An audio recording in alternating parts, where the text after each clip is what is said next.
3, 2 dan 1.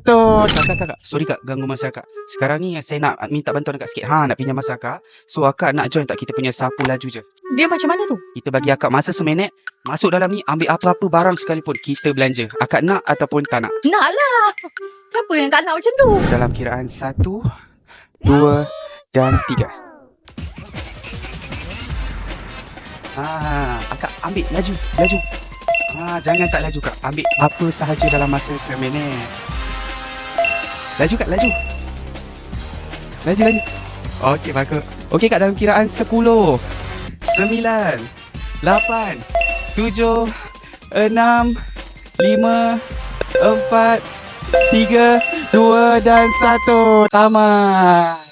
Malaysia tu akak kerja apa sebenarnya? Kat sebenarnya suri rumah je. Suami buat Grab kan. Tapi dapat macam ni tu alhamdulillah lah.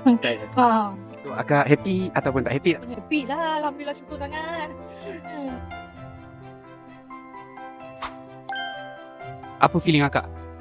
Akak rasa bersyukur sangat dapat rezeki hari ni kan. Tiba-tiba kan akak bawa duit berapa je kat dalam ni. Nak beli barang sikit-sikit. Tiba-tiba jumpa. Lepas tu awak cakap dengan kakak suruh ambil barang untuk 1 saat. Terima kasih 99 Laju.